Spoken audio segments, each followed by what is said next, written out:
How's it going, everyone? Thank you for joining Shop Talk Live. My name is Rick Ramirez, also known as Rick's Two Cents, along with my fellow co-host Skylar from Ian's Hi, Woodworking, everyone. I was about to say hi. Steve from Steve Makes Everything, Hi, all. and Roger from Roger's Shop. Good evening. I got made fun of for not doing ladies first last time, and it was just always the left to right. So I skipped the Skylar, and Steve got skipped.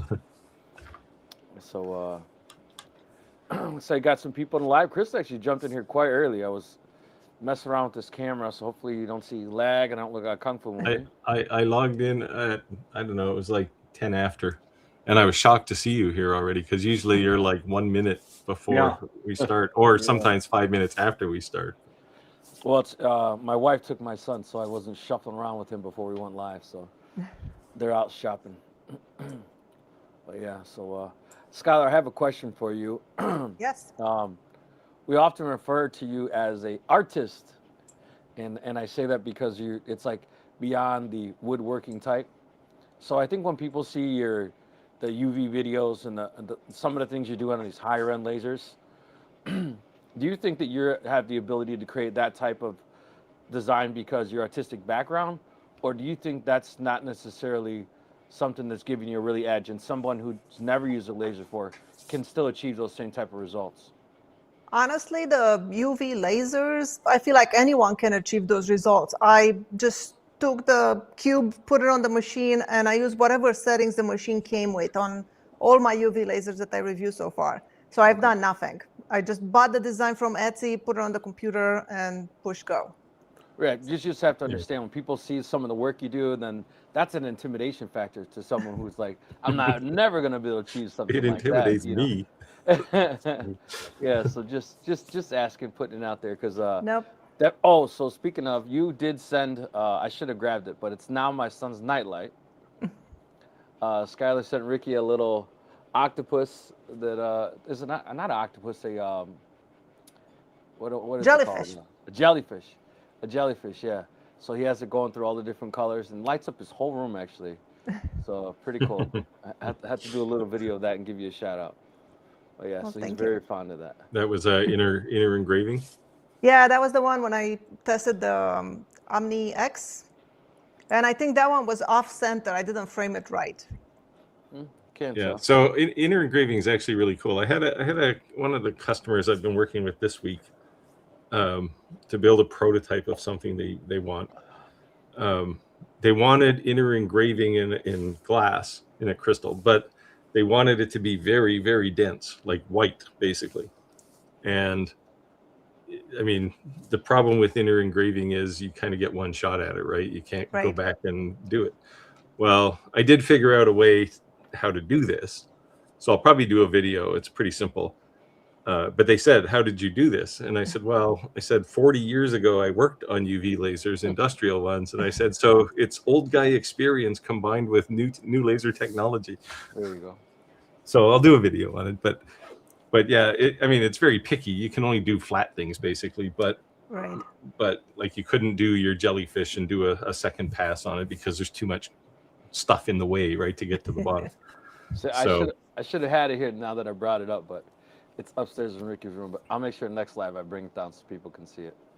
That's pretty cool. That's the one thing I liked about the We Create Lumos Ultra is like centering the design. Like, you know how like with the car marker, you have to really use the little green palette and try to get it in the middle. Yeah. This one, actually, it's really easy automatically to get it straight dead in the center. Yeah, well, it's like the X Tool one as well, right? The F2 Ultra UV. You put it on the little bracket and it's there, like you can't. Right. So is just this screw one. it The up. base is marked, and then in the software, it has a button that says center, so it goes right Yeah. to the center. Yeah. Nice. Spectrum Reality said, what's going on, folks? Hopefully I don't look like a kung fu movie. I got to figure out how to flip the camera, but at least I'm live. It looks like you lost 10 pounds. Yeah. Does it? Yeah, well, you're vertical now. It's like you're tall and skinny. It's a trick. Hi from Portland, Oregon. Kevin said, good evening from La Crosse, Wisconsin this week. Hello, hello. Nice. The Traveling Man. What's that oldie song? I'm the Wanderer. Sounds like a country song. You never heard that song? I'm the Wanderer. I don't. If it's country, I haven't heard it. I It's an guarantee it. oldie song from the '50s. Man, what the heck? Gary said hello from Waverland, Iowa. Yeah, Roger, Waverly's not too far what's from yours me. today, Roger. What do you got? Nemo? Yeah, have you seen Nemo? Yeah. Yeah. Nemo made me buy like a $5,000 saltwater tank for a while. I said to my daughter, "Yeah, we can get a Nemo tank." I didn't realize how expensive saltwater tanks were. Oh yeah. You put some $5,000 ended up like this. But it was fun while it lasted. We don't have it no more, but Nemo died. yeah. Lost him and couldn't find him. I used to have this fish that looked like a dolphin, but it was like maybe 8 inches long. And I'd tell everyone it was a baby dolphin. They were like, "Oh my God!" I'm like, "Dude, you're so stupid. Like, do you realize how big a baby dolphin is?" It was probably a shark. Actually. They're like, "I can't believe you have a dolphin." I'm like, "Yeah, you're so stupid, but okay." Nice. David said, "Hello, everyone from South Milwaukee. Just checking in. Hello, hello. Thanks for everyone checking in. Let us know if you have any questions." Hey, Jim. Geez, Jim, I haven't heard from you all week. You're either completely successful or depressed with failure. I'm not sure which. So we've been talking a lot about filament lately, and I don't know about you guys, but I've been like, I set the alerts up for Bamboo Lab to send me the email, and I don't know if I'm not that quick of a click, but it's within the hour, and it still keeps saying sold out. And if I sound a little nasally, the Sunloop, that's all I have now, right? And but it kind of bothers my allergies a little bit. I can't smell it, but it makes me like sneeze and blow my nose all the time. So no, it's got to be putting something in the air. Sunloo does that? Yeah. Pet G? Yeah, Peggy, yes. No, I've never noticed that at all. It shouldn't bother you. Yeah. Here, since you talked about Sunloo, let me show you something. Hey, ABT Marketing. Hello, hello. Let me steal the screen here for a second. If I can figure out how to do it again. Share the screen. I got to go share something here. Hang on. You might as well keep going. All right. Oh, I figured it out. Okay. What do you got, Steve? So my part of my Sunloo filament came today. There's certainly some there's no basic PLA. There's some PLA 2 and some PLA plus and some CF. There's also a bunch of kind of quasi engineering filaments. There's some PA6 and a couple of other things. So that's what your shop looks like not like the one behind well, some of it, yeah. You know, You'll notice the never alien. It's seen sitting his on shop, top of not a even pile in of one alien video, cell you know that, boxes. right? Not even in one video we've ever seen his shop. Well, you can see part of it there. It's not a secret. It's just that I don't record out there usually. Anyway, let me stop this. Yeah. So I do have some. They're sending me some ASA as well, and I'll do a video to show how I made that digital sign back there. They'll be here by the 15th. So I'll make some Shot Talk live decals and give them away to anyone who joins the live. And if you guys want anything made, let me know. I could do stickers, banners, all that stuff. So it'll be cool.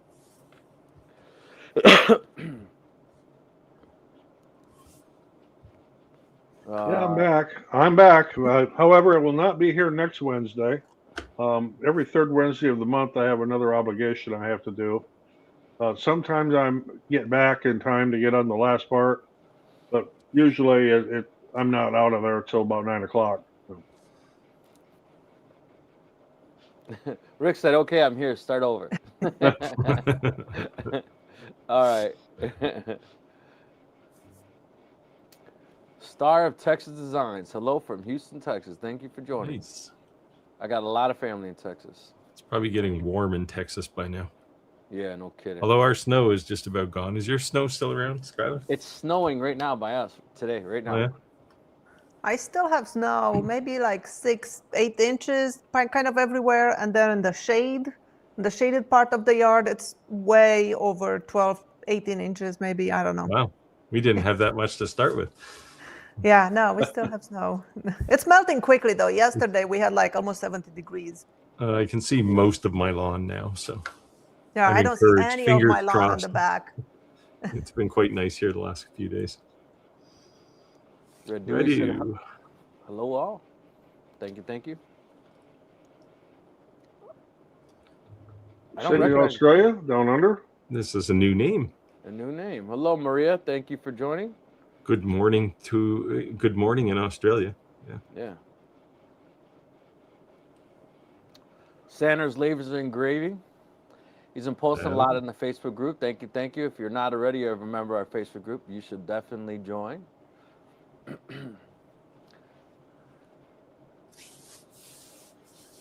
I was getting a kick out of his picture of his Jeep, though, because we keep breaking up. That I get it. I mean, like his truck is like wrapped in those Christmas lights, right? So as a kid, think about like someone my son's age or younger, a 5-year-old, a toddler, right? They see that truck, and then they get out, and he gets out from driving. I mean, professionally, he's a Santa, right? But like, he looks like Santa, right? That's gotta just be like starstruck. Santa's on vacation. You can't tell anyone you saw me. Yeah. Gotta he's go. on vacation. Otherwise, he'd be at the North Pole. Exactly.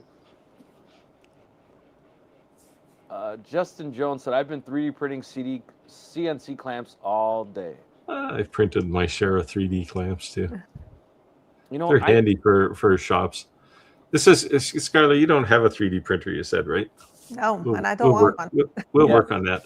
No, but the thing is, you can print a lot of your own jigs and tools and things, right? So it's like anytime. The problem, I'm not good at designing. I'm not good at like 3D designing things. Yeah, but most things like a jig is basically a square with a hole in it, right? Like it's not really design. That's what I like about the 3D printer. Like, there's so many designs out there. Unless you wanted something that had to be a particular, like, minute change, like, there's so many print-ready files, like, you don't have to do nothing. Like, Maker World. Well, that's the thing, yeah. Like, it's insane. Maker World has thousands of things on it, and that's just one of 100 sites like that, right? A friend of mine, she lives in California. She called me the other day. She's like, "Hey, Rick, can you print molds to make soap?" And I was like, "I guess." So I went on Maker's World and I typed soap molds, and I just sat there like, "Look at all these, right?" Pick one. Yeah, I was like, okay, you know, but exactly what you just said. Like, never in my life would I think to print soap molds, but literally anything you can think of is on there. It's kind of crazy. 2 years ago, I decided I was going to build tables and desks and whatever, and then sell the plans. And I bought this like design software that you can design everything and print the plans. I couldn't figure it out, so it's like I would rather like build something. I'll build 10 of those before I actually write the plans for it. Yeah. So Brad is going to check my nursery email I did, and I because of the way my system's set up, I can't share the picture, but it is Nemo sushi. It's sushi made to look like Nemo. So yeah, I got a chuckle out of that. Thank you. Children all over the world will be devastated. David's asking if did I get some new Alien Cell hardware? From that photo, that's actually the box that the Alien Cell was in. And the thing on top of it is the honeycomb that I also had. Look at that. That's people deep diving into a picture. Look at that. Yeah, well, you notice that picture is just full of boxes, which is why I want to do fewer reviews. I know. I have like this. I put shower curtains in because I'm using about a quarter of my basement. I put shower curtains up to keep the dust from going on the other side of my basement. But right as you walk around the side, it looks like a hoarder convention with all these boxes that people sent me. You're like, what is all like stuff I gotta open? Yeah, see, I have a loft for a lot of that stuff, but it's just things that I may or may not do another video on. I just you know. Yeah. Oh, Jim, you're still dealing with your back surgery. Wow, hopefully you feel better soon. Yeah. Yeah, Santa's laser engraving is glad to see my fellow Hawaiian shirt brother is back. Yeah, kids will be even more shocked to see Santa in a Hawaiian shirt. Yes. Ed Driver 64. I think this is a new name. I don't recognize his name. Ed Riviera. You should get this. It's Spanish. Ed Riviera. Sorry, remember I got my glasses off since I now need bifocals. There's no spaces in it though. I looked at it first and went E-driver. Yeah. And then there's more letters. Wait a minute. Yeah. Thank you for joining. If anyone has any questions, feel free to let us know. Otherwise, appreciate everyone just dropping in and let us know where you're joining from. Spectrum says we have a few feet of snow here in northern Ontario. That's Ontario for most of us. However, it was freezing rain all day. Yeah, the center part of the country got hammered with freezing rain today. Which, yeah, roads were treacherous. No kidding. Hey, all from Oz. Well, say hi to the wizard. Wow, we got a real cult following developing in Australia. Yeah, I think we're gonna have to make a road trip. It's definitely blown up. Skylar, I've been using the hell out of that DeWalt planer. Mm-hmm. How do you like it? Oh my God! It's like this thing is amazing. Do you just have the regular blades on it? Yes, but what I did end up buying was I bought the DeWalt. I just put the table together yesterday, the DeWalt table, because I just had it on my bench. I did not like the table. It was kind of like it needs to be like 4 inches taller. So that's what I kind of was like, Yeah, I had that one, and I think I have it in the garage somewhere. I just built a stand because I didn't like it. I didn't like how hard it was to move around to and stuff. I don't know. I just didn't like it. Yeah, so I thought it was, at first I was like, why did they make the wheels that way? But then I get it, because if you're pushing the wood, you don't want it to like shift on you. But I just think it needs to be a little taller, because I feel like I'm leaning down a little. I'm not put bigger wheels on it. Yeah, that might be an option. Yeah, and the blades, they are like, once they get dull, you can just turn them around because they are like sharp on both sides. Okay. Yeah, I got the one with the extra set of blades too, so. Yeah, that's what I did. And I had it now for 3 years. Okay, Can't you can get that with the helical option, right? Helical I blades? think you can. I didn't. I don't think you can get it from the factory. I think that's an aftermarket thing, right? Aftermarket. No, I think DeWalt sells it. Really? Aftermarket, but right. But what I'm saying is ordering it out of the box like that. I don't think that is. Out of the box. You have to install it yourself. Yeah, right. Yeah, but man, I like my planer is got helical blades in it, and they're nice because you can turn them 4 ways, right? Because they're just little squares sitting on a drum. Right. I kept complaining how loud my rigid was, like. And I just assumed all planers were that loud. And everyone's like, oh, yeah, planers are loud.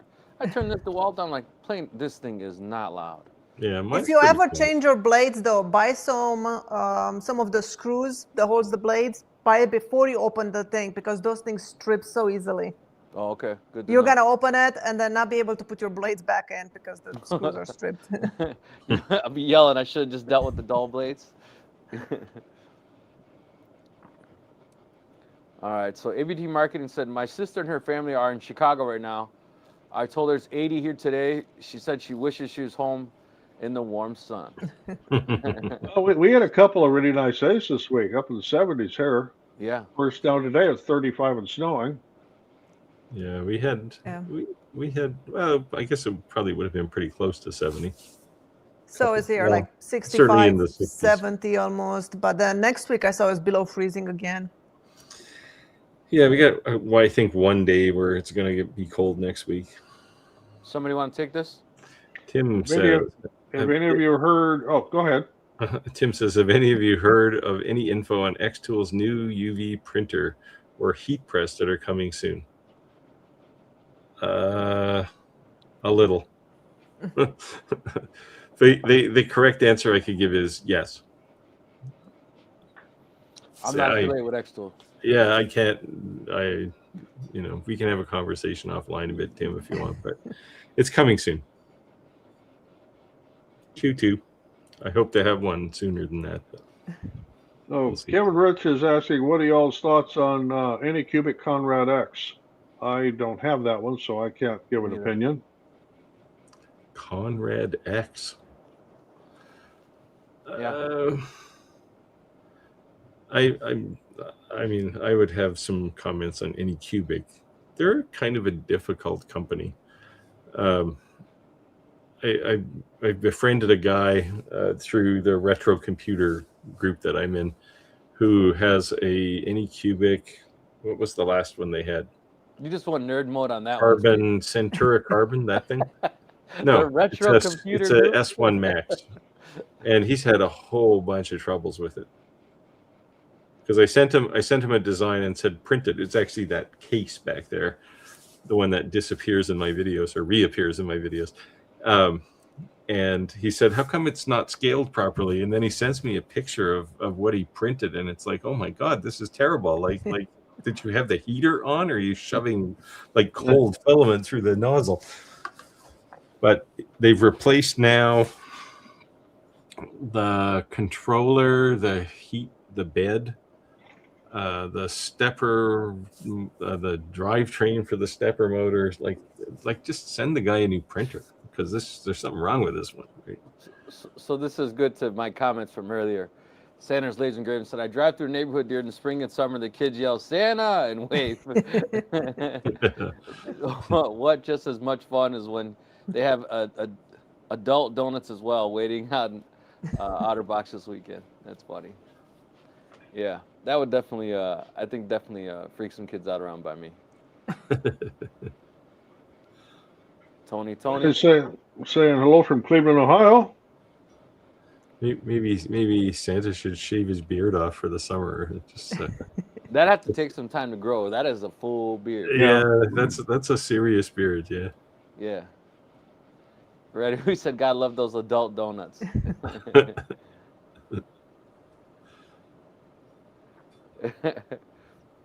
You're not supposed to see that. It's hidden Santa's secrets, right? Yeah. He's in training mode, so he doesn't. You gotta keep the physique. Oh, Jim has a coaster story. Nice. Quoted a very high-end restaurant for 500 paper coasters, 40 cents each. The beverage manager came back wanting to know if we have something cheaper than Roger. 40 cents. Roger, come in with some advice, Roger. Well, the thing is with paper coasters, yeah, if you're going to just have them printed, you can probably get them down to, depending on your quantity, it can be about 15, 20 cents a piece. Just have them printed. That's the thing with paper. I don't even fool with paper coasters. So there's a company that I know, it's called M13 Printing.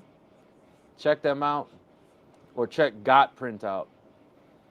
Those are pretty good companies, pretty cheap. You don't need a tax ID or anything, and they're fast and they're good quality. Maybe it's cheaper to just get it made and you don't make as much, but you didn't do anything, right?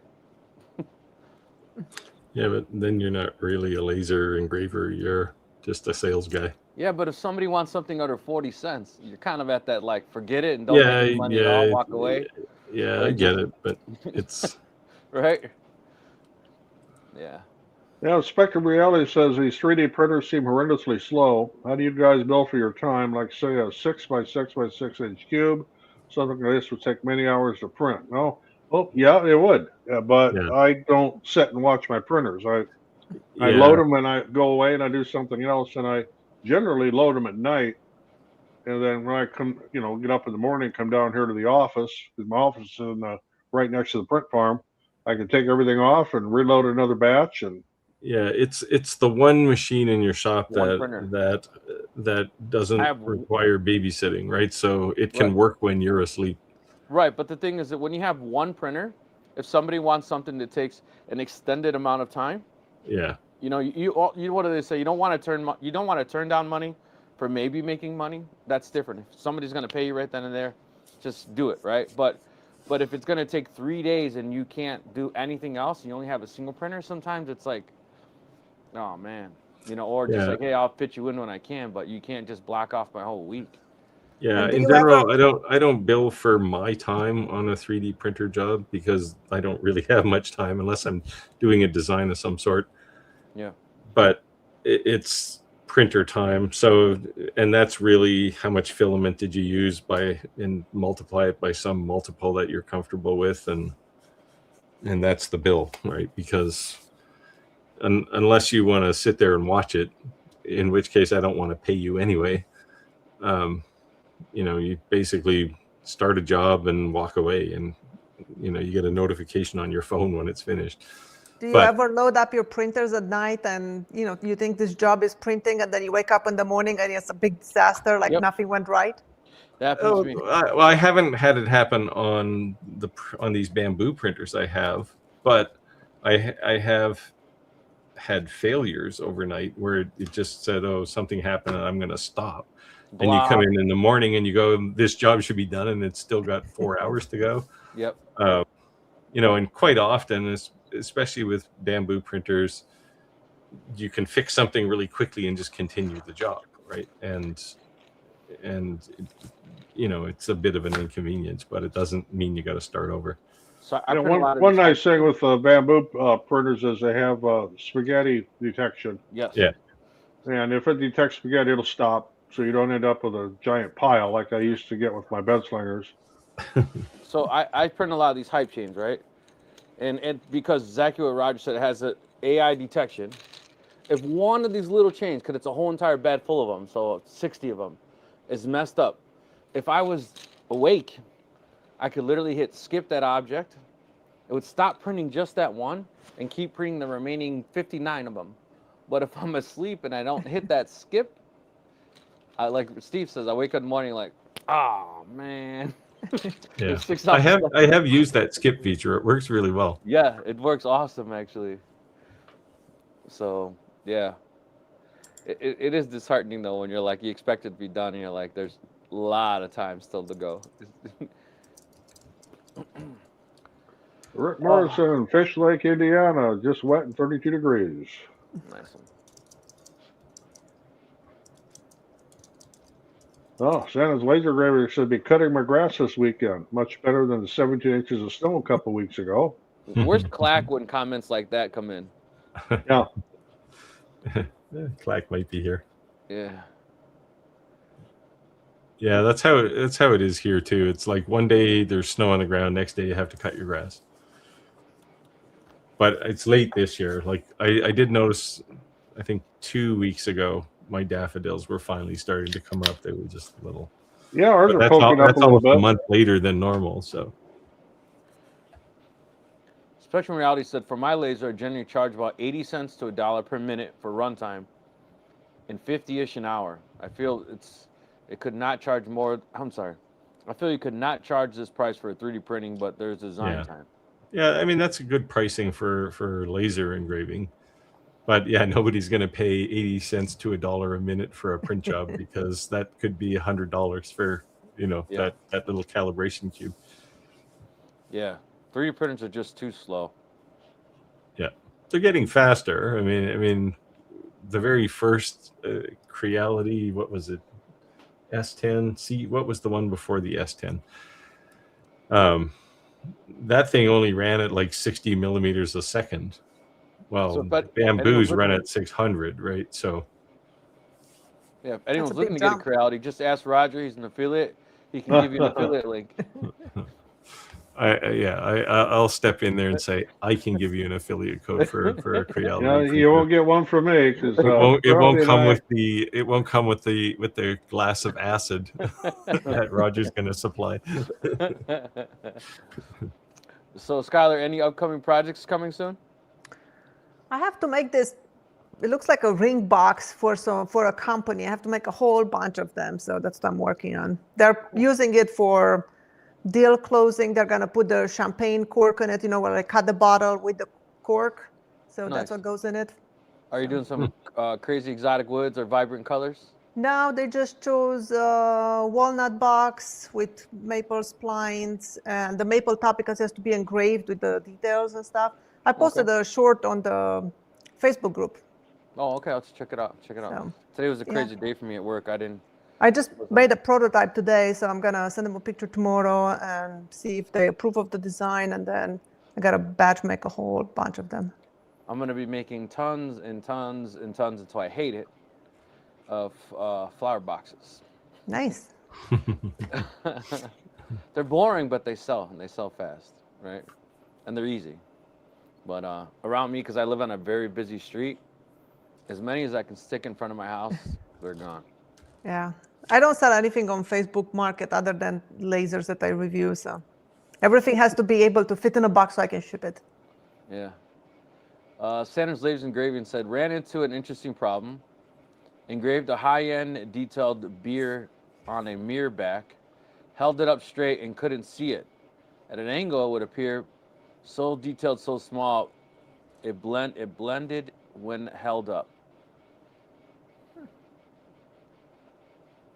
Now go to the next comment and you'll see what he did. Lowered the detail and it came out great. So the DPI rating was too high. So you blasted it a little more. Did you engrave from the front side or the back side? He said the back, didn't he? Yeah. Yeah, the mirror back back. of the mirror. Yeah. Yeah, it's the tendency for things like lines per inch is to go as high as you possibly can, and that's not always the best approach. Yeah.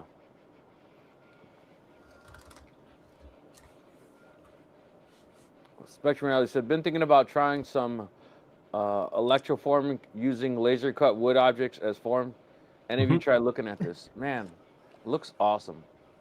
Yeah, it's interesting. Yeah. It's a good way to get laser thing or you can do this with 3D printing too. Yes. They make like Right. chrome chains like this. Yeah. Look like real gold or like high polish. Well, no, that's electroplating. Right, but same concept, Electroforming. yeah. Well, electroforming is a little bit different. Yeah. Still cool though.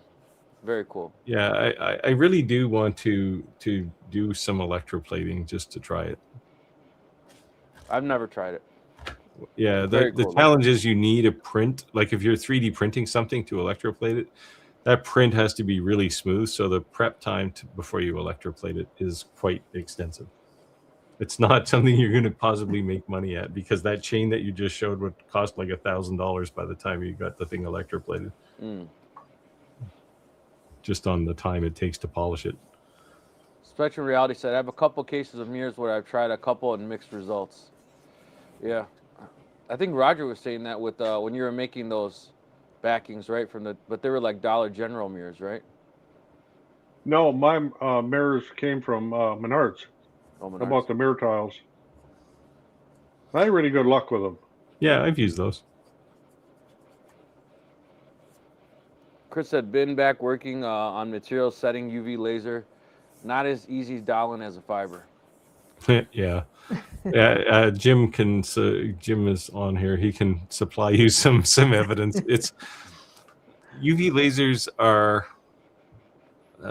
if Satan was selling lasers, those would be the ones he sells, because they're tedious, right? But man, once you get those settings dialed in, they're like the best. You get it right and it's awesome.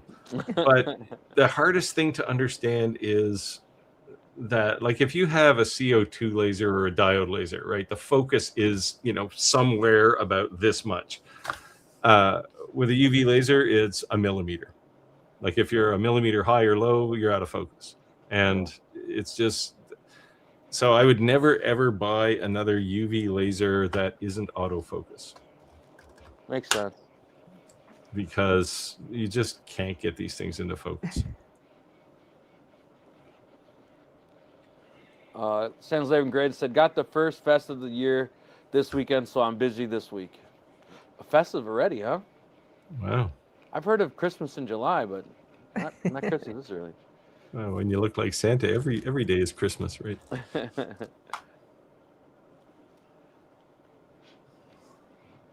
Radu said, Chris, you finally pulled the trigger on any UV. See, that's what I do have to say, that we can be bad influences on each other. When we first started doing this live, I didn't have a CNC. I didn't have a 3D printer. It's all Roger's fault. Yeah.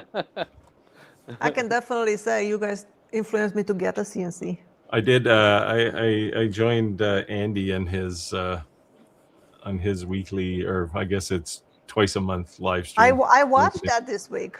And I thought, oh, this is good. I'll get to talk about CNCs, but it was all about lasers. But Oh, you joined his podcast? yeah, he Okay. invited me. He invited me to go and talk about some lasers. In part because I use CNC and lasers, and some of the people who watch him are primarily CNC people, but they're interested in lasers, right? So cool. it was an interesting thing. A couple people here were there. Chris was there. I watched it. That's cool. I didn't. Skylar was catch there. it. Thanks, Skylar. Chris said mirrors can be as variable as plywood. Yep. Yeah. Depends on, well, certainly, like if you're engraving from the back, the silver material can be, there's a whole bunch of different kinds of it. It can be thicker or thinner. If you're engraving from the front, the glass itself can be quite different from one mirror to another. Yeah, plywood's funny because it could have fillers in it, right? Yeah. So. Yeah, fillers like to catch fire too. Yep. Yeah, yes, they do. You get a really nice cut, and then there's this black charred hollow spot in the middle of your plywood. I've showed mine a few times. Looked like a sparkler all of a sudden. Just went. Whoa. See, this is Jim responding to my comment about UV lasers. God, yes, you were right. I started a fire a few times with diode lasers. Yeah. Yeah, you'll have a hard time to start a fire with a UV laser though. Right. Yeah, the thing is that, like, not being complacent, but you know, when I'm making like a large quantity of the same thing with a diode laser, just like in and out, in and out, in and out, you know, no problem. You got your jig, everything's just, and then all of a sudden, boom, you know, it's like, oh, okay. Yeah. Just gotta keep your eyes open. So Skylar, I didn't watch your video on the Lumos Ultimate yet. Did you do a relief in wood? I did. And you know what? It worked really well and really quick. Yes. I can show it to you. And it took 15 minutes. So I was expecting to work for like an hour or two. Let me go get it. Yeah, it's and it's something that you just couldn't do by hand. Chris said, I'm not addicted. My name is Chris. I have a problem. It's not an addiction. It's just a problem. Oh yeah, McPhil 3D was there too. Yeah. Thanks. Yeah, it was a lot of fun. Andy's a good guy. Hey, Faux Hammer, how's it going, man? It's rare he catches the show because it's like 2 o'clock in the morning for him. So Ross, I was going to ask you something, and I forget what it was. It's about some company. It'll come back to me, and I'll shoot you a message. Here is my 3D relief. Hold on. Nice. See, and you can.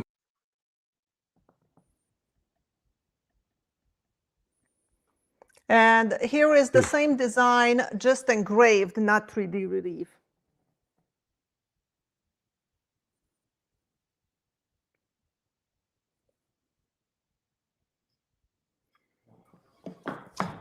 So now you'll have fancy embossing on every box you sell. I don't actually do engraving or embossing or. Well, any because of you this didn't stuff. have the right tool. Now you do. Yeah, I don't think I'll do it. This one, I use this blank to use some wipe-on poly on it. How did you make that, Skylar? Just with the UV laser. It's kind of the same way you do coins, but you do it on wood. So you just put like, whatever amount of layers. So 100, 200. this will be a good test for you because you're going to get a CNC too. I've had a few debates, we'll say, not arguments, but debates from people who are, I'll say, hardcore CNC people saying, oh, you could just do that with a CNC. And it's like, I don't care how good your CNC is. There are just, you can't do this because you can get down to like a millimeter hole, and the sides of it are perfectly vertical, right? You don't get like a tool bit kind of Tool hole marks or anything like that. Yeah, cool. so it's not a knock against CNCs. I have a CNC too, and I love it. But there are times when you got to use a different tool, and if I was cutting out a breadboard or something, I wouldn't use my Laser. UV laser to do it either. Right? It's Yeah, just, this relief engraving on wood, I've tried it before with the X-Tool F1 Ultra, I want to say, and I just remember it took forever because, I don't know, it just took forever. That's the way it worked. And then this one, I put it in and I was like, oh, it's going to take like 2 hours or something. And I walked away, and 15 minutes later, I walked in the room and the laser stopped. I'm like, oh no, what happened? And I looked at it, it's like, oh, it's done. it's finished. Yeah, Nice. it's pretty quick. Santa's Laving Graydon said, I have 3 lasers and a 3D plater. That's not an addiction, is it? No, you're perfectly fine. 3 lasers? No, 3 lasers, you're okay. You're It's perfectly not till you fine. get 5. Yeah. Just keep hanging out with us. I try not to keep more than 4 lasers in my shop at all times. Yeah, I got 2 CO2 lasers, 2 diode lasers, 3 fiber lasers. yeah. I have like 10 lasers in the shop all the time. No, So I've I got don't- And the thing is, I use them all too. It's not like they're just like things that look pretty when you walk in my shop. no, if I get a better laser, I replace it. It takes place of something. Yeah, I do the same but that thing. I spot always is try to reserved, replace- right? And, Well, I've and the got, cool thing is, I've got 1 CO2 laser, a Monport 40 watt, and then I've got 11 diode lasers. And about 1,000 3D printers. I would say the cool Oh. thing about having multiple lasers is you start using them for particular items, right? And Yeah. they're kind of That's like what I do. set up. And like if I was gonna do, even like since I have 3 fiber lasers, if I'm gonna make a challenge coin, it's only gonna go on my 60 watt. I'm not saying my 30 watt couldn't do it, but my 60 watts dialed in. It's got a jig. It's like go. You know what I mean? And I'm not even gonna move it. That's all that laser does. I had a couple of coins to make this week, and I did the first one on the F2 Ultra UV, and it came out okay, but it wasn't like awesome. And then I did the second one on the Titan, the 100-watt Titan, and it was just amazing by comparison. Like the thing was practically polished coming off the laser, right? Yes. Because you can get higher frequency, right? Yeah. So you can go to like 200 kilohertz, and So- I mean, you're basically planing brass or stainless steel off the coin. So So that's the biggest thing that I try telling people. It's not that like a 60 watt is twice as fast as a 30 watt. Laser engraving is laser engraving. It's like you putting 60 grit Yeah. sandpaper. It's not the grinding out part. It's the polishing or the refining process. That higher wattage laser system goes a higher frequency. It's just less elbow grease once it's done to make it look shiny, right? Yeah, I've noticed that when I tried this one, the We Create Lumos Ultra, I've tried coins where I use only 60 layers, but like lower frequency, so higher power. But then I've done some where I use 250 layers and, higher frequency. I gotta send you my file. So I basically do like I don't do so any many more coins. I'm done, Rick. every so many layers it does like a cleaning pass. I did every 10 layers, I did the cleaning pad. And it gets all shiny, and then it gets nasty, and then it gets Right. shiny. And it's not my thing.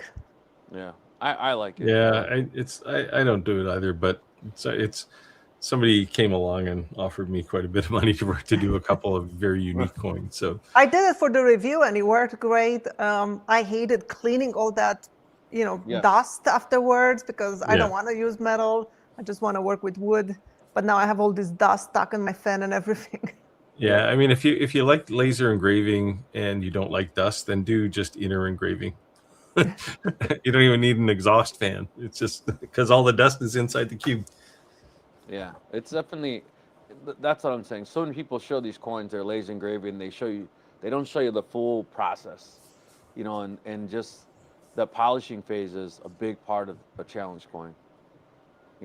Unless you Yeah. like that tarnished look, the aged patinaed look. Some people like that too. That's a lot less. Yeah, I elbow like grease that after look. the fact. Yeah. For me, for all Yeah. I want to make coins is just surface engraving. Just want to put my logo on one side, the design on the other side. Just throw it in with the orders as a gift. That's about Nice. all I need to do with the fiber laser. Yeah, what I've done is you can buy these like 1-inch stainless steel rounds, I have some. and Yeah, and you can engrave your logo in those, and then just when you have a CNC, you can put a perfectly sized hole for it to drop in, and you can just glue it in on any project you're working on. Right. Nice. Yeah. My shaper will make the hole with no problem.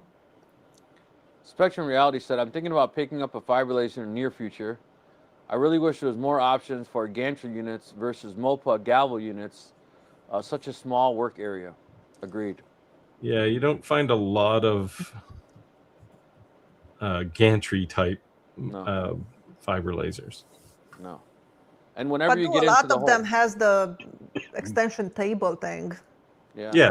I mean, like the Omni X, you can get a Right. table. The F2 Ultra, you can get a table. We create when have they it tend to too. be We bigger, Create has a table. Yeah. when they tend to be bigger, tend to almost be like a multi-laser. And to me, anytime you're a multi-anything, you're not the best of either one. It's like a fiber. Yeah, well, yeah. I mean, things that like this We Create Ultimate, Lumos Ultimate. It's not bad actually. Being a fiber laser and a UV in one box, that's a good idea because they're both very similar. Now, if you want to do a job with the fiber laser at the same time you want to do a job with a UV laser, you're kind of screwed. But Right. that's a use case. But they work. They work really well separate. Yeah, There you go. Fohammer loves your relief. Yeah. He didn't say he liked my relief in stone. The Adamstack craft, it does have that IR laser. Yeah. I've used the dual on that only when I'm doing the laser engraving in wood, and I want that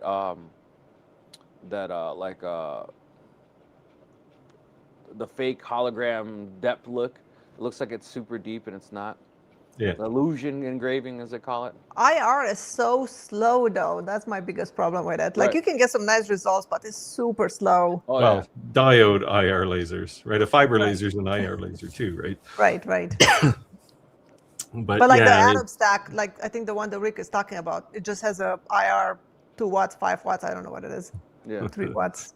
Ross is asking if everybody got booted. No, there's like 50 some people here. So So what people don't understand is the reason we read all these comments is that all four of us are on social media at the same time and could be on numerous social medias accounts at the same time. So we use StreamYard to pull all of our comments in. So if you're in Skylar's Facebook group and you're looking at it, and there's only 2 people, but there's 100 people commenting because there could be people also on our YouTube or Steve's YouTube or Roger's YouTube or my YouTube. So that's also a reason that we read them out loud, because since we're pulling everyone together, you guys all can't see each other's comments. So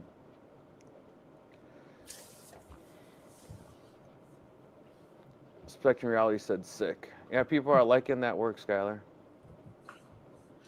yeah, it's a nice design to start with, and then you do that. So let to me it, ask and you a question. That's pretty amazing. If you want, you could go all the way through no burn marks. It would just keep Yes. going off. Yeah. That's Yeah. cool. Yeah, I that's didn't do any sanding or anything. There's just let it go and that's it. that's the beauty of UV, right? It doesn't burn like a CO2 or a diode laser. You have to It actually couldn't- try hard to get a dark engraving. Like I had to go Yeah, through passes to get this. Yeah, it uses ablation, which is so. I said this in some video I did in the past. A UV or a diode laser is like a torch. It's like caveman style engraving, versus UV, which is like a bunch of hammers and chisels. So ablation is literally chipping away at the atomic level. If you do Material. leather work, the UV laser gives no smell and no Yeah. charring. You don't have That to alone clean is the worth it. leather. It's so clean, and actually it smells not bad at all if you So- have to cut it. I'm Mexican, and there's no secret that Mexicans like these big leather belts and these big buckles. And I get asked that a lot. Hey, can you do the belts, like the whole engraving? And the problem that I had is that they're long. Most of the guys are kind of like me, a little chubby, so the belt's a little extra longer, you know? So I'm like, oh man. But yeah, that could definitely be something cool. I think you'd have a less likelihood of ruining it, right? I think for And- leather and glass and acrylic maybe too, it's probably the best laser to use on a UV laser. For engraving acrylic, yeah. Yes, Not and so much- glass. not cutting. It's not. No. UV lasers aren't really good at cutting. I very would not much. cut anything with any galvo lasers. No. Well, there's that. Yeah. Fox Hammer said, "Looks great. I love UV lasers." Yeah.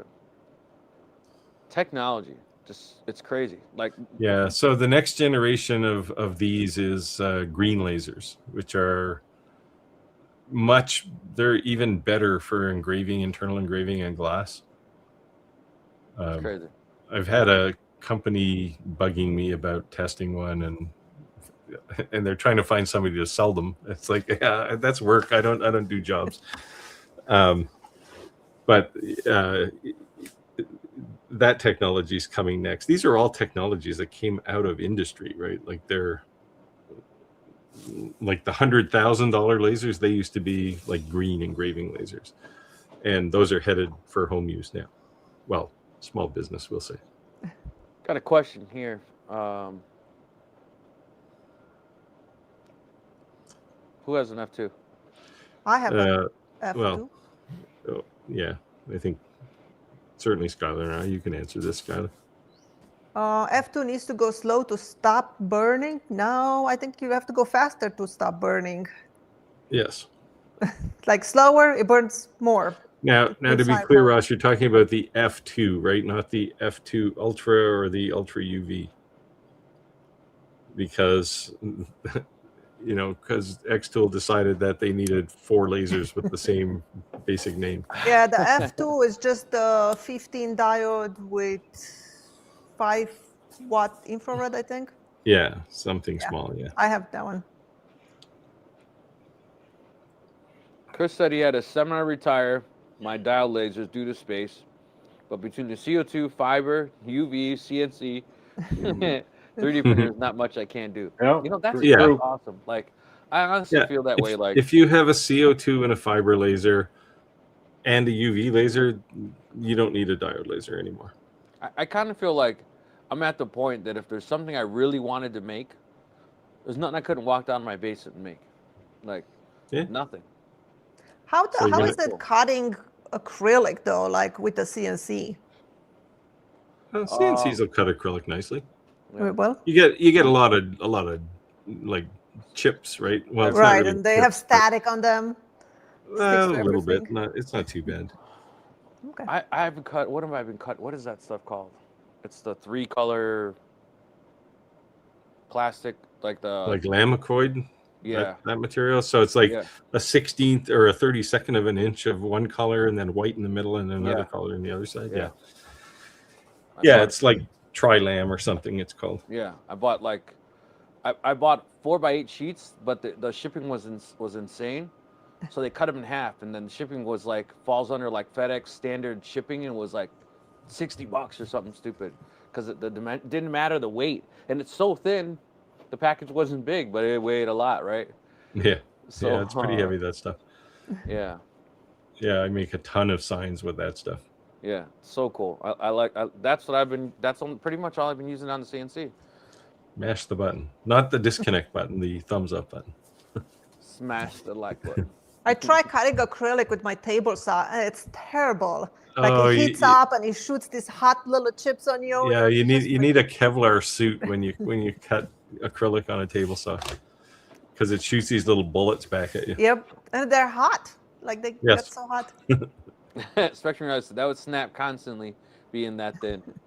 Yeah. No, it's actually not too bad.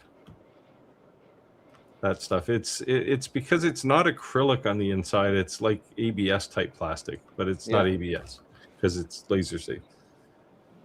Jim says, "Did you make a video of the 3D engraving on wood?" I guess he's asking that to Skylar. I mean, I have it in my review. I have clips of it doing it as it's doing it, and all the materials that I've tested, but I didn't make a specific video for it. Yeah, I did the same thing. So jump on our channel and look. There you go. Tim said 5 lasers, a DTF printer, 2 CNCs, and an UFI EV1 UV printer. Yeah. Yes, he finally got his E1, and he was sending me some images here earlier. He's busily working on that. You're not addicted either. You're fine. Yeah. Well, I think probably 3 of those lasers he got from me. The DTF printer is his X-Tool one. One of the one of the CNCs is for me. So my wife says, Rick, there's a big giant box out front of the house. What did you order? And I said, oh, I ordered the DeWalt table for the planer, and I ordered a 4-inch hose so I can connect it to the dust collector, because I coupled it down. It just sucked. It wasn't working good. So I just wanted to be straight 4-inch all the way to the dust collector. And she says, so you get these things for free and they end up not being free. You're buying all this stuff. I said, well, some of it was free from Lowe's. Ross says, do I need a CO2? I heard so many good things, but why would a CO2 be so good? And what's the use case? So CO2, number one is clear acrylic. Well, any acrylic with a CO2. Yeah. Yeah, you can cut and engrave on clear acrylic, which is very hard to do on anything but a UV. Now, since you got a UV, actually, yeah, you can't even really engrave well on clear acrylic with a UV laser. But you can certainly cut acrylic. So, making signs, in your business, making display cases for some of your little figures, that kind of stuff, right? Acrylic is really what I'd say. That's the real reason why. I mean, these people, they have these huge like Thunder CO2s, and they're cutting 1/4-inch plywood, and I'm like, $5,000 CNC, something at $85 diode laser could cut. Like, for me, the CO2 laser was mostly used for making templates and selling templates. I was cutting so many templates. That was like acrylic templates. Clear acrylic templates was a business. Yeah, that's cool. Yeah, but it was when it's just the 1/4-inch plywood. It was like, I don't get that. I mean, it depends what you want to do, right? Like if you're, like I make a lot of sign letters and things for signs out of 1/4-inch plywood. Because you're just sticking them on something, right? Right. Skylar, you're up. Skylar tries not to have 4 lasers in her shop, at least out of the box and working. Yep, they only have so much space. So, one comes in, one has to go out. Yeah, but your shop is bigger than mine. Of course, you don't have a tractor parked in yours. But no. But I have to make room for a CNC now. Yes. So, and did you get the 48-inch by 48-inch one? No, I got a 36 by 36. A smaller one. Journeyman. A Foreman. Journeyman. The Foreman. I actually have a stand that I built, and it's taking about that space right there. And I put it there a few months ago just to live with that in my space to make sure that I have the room for it. That's so I've been walking around that. You got comfortable with that space being occupied. Yep. And I was like, okay, I can live with that. I can make it work. So then I ordered it. Cool. That was smart thinking. So Spectrum Reality says CO2s are much faster than diodes, and they can do clear acrylic and glass. And glass. And Roger disappeared. And glass. Yeah, I mean, much faster is maybe subjective. I mean, if you got 100-watt CO2 laser, yeah, it's going to cut faster than a diode laser. So we had the laser chick on our live a while back, and her main way she makes money is tumblers, and she has UV lasers, diode lasers, CO2 lasers, everything just like us. And she said the way they're making the fastest that she's found without any type of error and be able to duplicate success improve every single time, for her it's been a CO2 laser. Yeah, and I guess to answer Ross's question, because he did in his F2 Ultra UV, I think it was, he did a tumbler with that. And the problem is you run into this situation where a UV laser will actually mark stainless steel. So when you cut through the paint, then you get to the stainless steel and you're going to get black letters. A CO2 laser has this unique characteristic in that it won't touch stainless steel. So you can hit a tumbler as hard as you want and it'll burn the paint off, but it won't, once it gets to the steel, it'll just make it shiny. So if you were in that tumbler business, a CO2 laser is a must have. Yeah. I use my CO2 laser for inlays too, where I put the aluminum sticky tape on the bottom and then Yeah. engrave the reverse engraving, and it stays everything stuck of my aluminum because it doesn't cut through the aluminum. And then you can just put all the pieces at once and the inlay. Nice. So you're not trying to fumble and get it lined up perfect. Yeah, so you'll be able to do that a whole lot nicer with a CNC when you get Yes, one. I've been practicing on VCarve Pro. Oh, I've have been you? making all kinds of files, practicing doing the G code.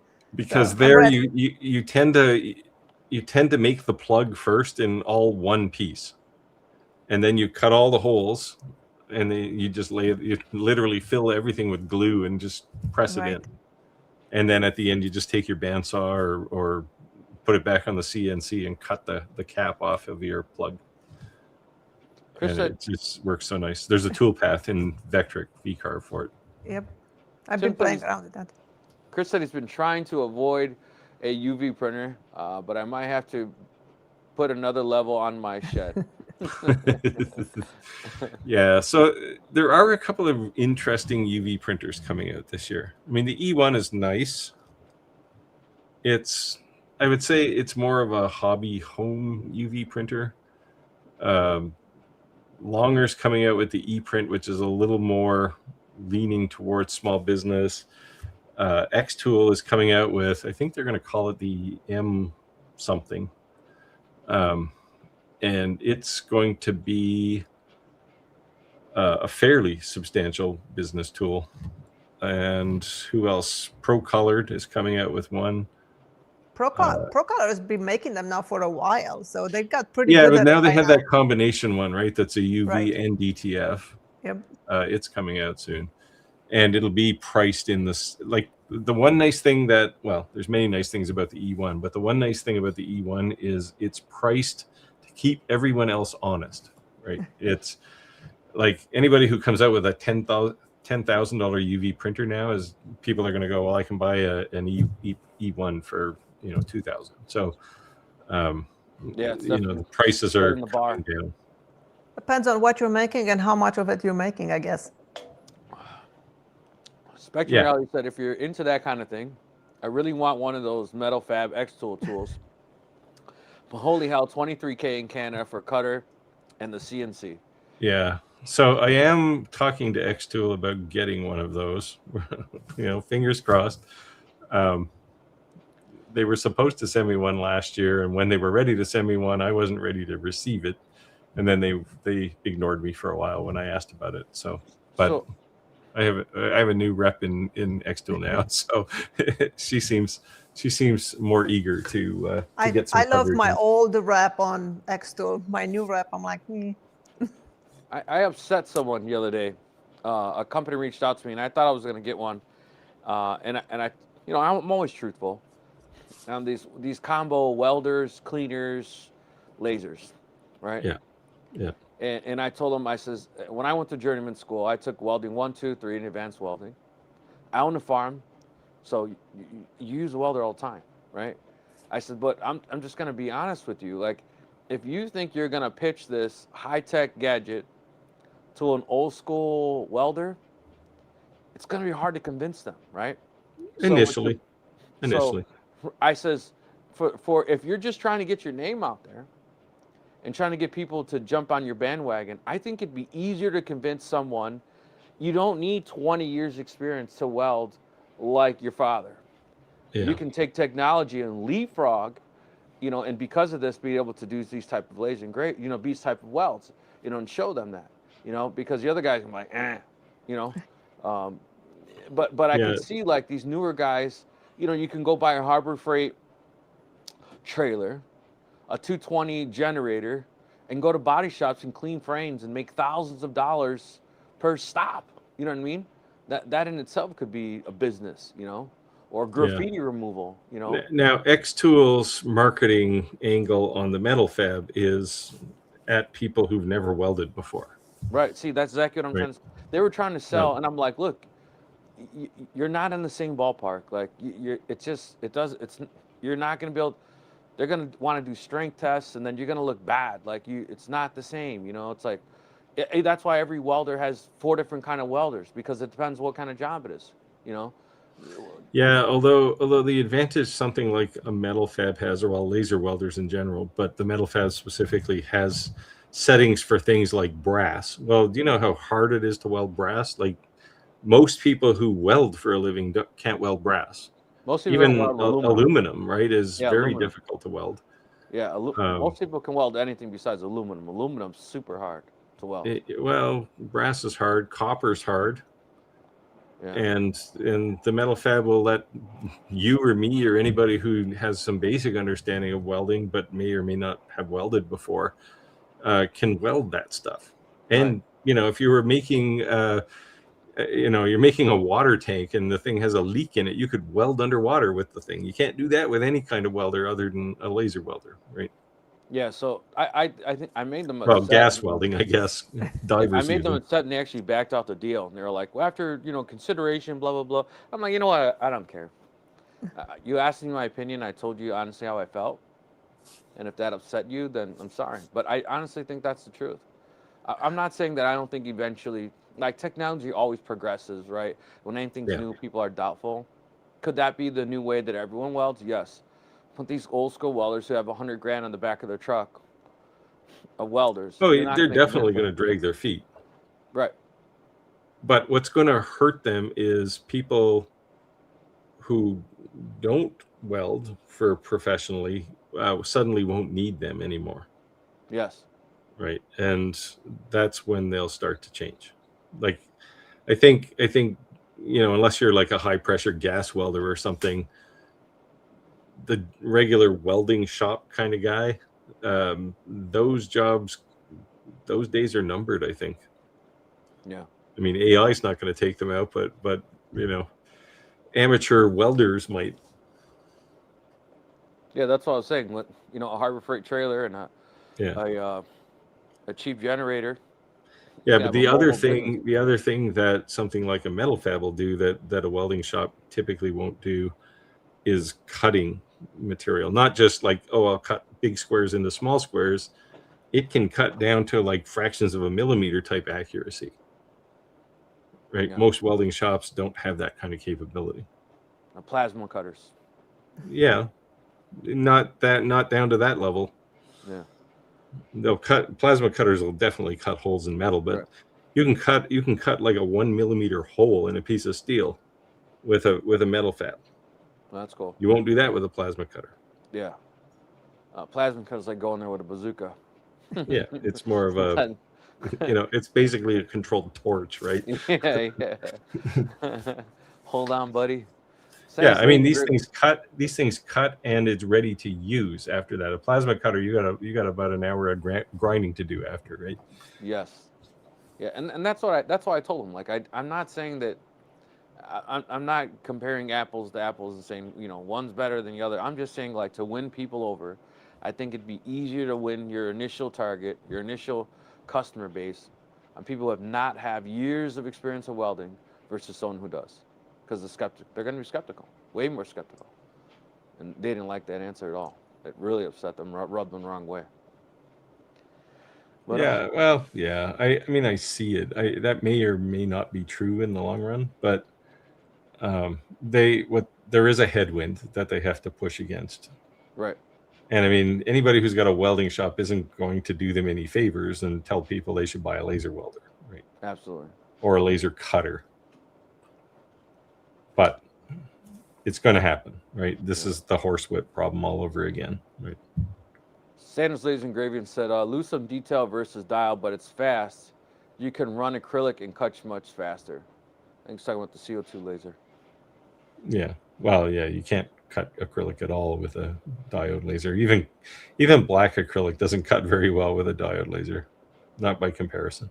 Reddy said much better on the CO2 than on glass. So I have a question. So everyone's in here commenting all these different lasers. What was your first laser? And what was your first laser you stopped using or you upgraded? Because we were talking about that too, right? Like the next laser came in and it kind of like obsoleted another, right? So yeah, just kind of curious. Yeah, I mean, I had an office job, so my first laser was a laser pointer. You can see over here on line 5. Skyler, you said you're pretty good at that, being very strict on, you know, something comes in, something has to come out. What was the first laser you got? The first one I had was from Longer, was the Ray 5, 10 watts. It's a Okay. good laser. And I didn't think much about it. It was just kind of like, okay, I'll try it. But I told them I had never had the laser before. So I told them, I'm like, I'll review it. But just, you know, I know nothing about lasers. I have no idea what even they do. I've never seen one even on YouTube. So I looked up some videos and I review it. And then when I figured out that I can make inlays with it, very detailed inlays, then I was hooked. I'm like, oh, I like lasers, because before that I was doing them just with a trim router with templates and, you know, bushings and stuff. Right. And it was never perfect, but the laser got it perfect so nicely. So See, then I was this like, oh, I is- really like lasers. And then a new company came out, I think it was X Tool. They wanted me to review the D1 Pro, whatever it was. I'm like, oh yes, I'll do it. And then a better one came out. It's like, oh, I'm doing better inlays now. And keep evolving. Yeah, and this is one of these places where, like, the, you know, based on the laser welder guys conversation, they should look at inlay, right? There are people who are artists doing inlay, right? And they'll spend 20 hours or more doing something which you can now do in 20 minutes on a laser. Oh, yeah. I was trying to do marquetry where you cut the veneer with an X-Acto knife on the pattern and try to fit the pieces to do basically this inlay. Like, I would never do that now. It's like so much easier with the laser. You can just cut all the pieces. Make the and hole. I mean, but there were people that was their job, right? And you see some, like, if you see antique tables and things where you see marquetry or intarsia, there's a whole bunch of these cut inlay type things, and you look at this and go, like, there is no way I could ever do this. But give me a laser and I can make that in a half an hour, right? It's you know, and it's got to be depressing to those people because they've got so much thousands work of into hours it. invested in this. Now there aren't too many of these people left anymore, but it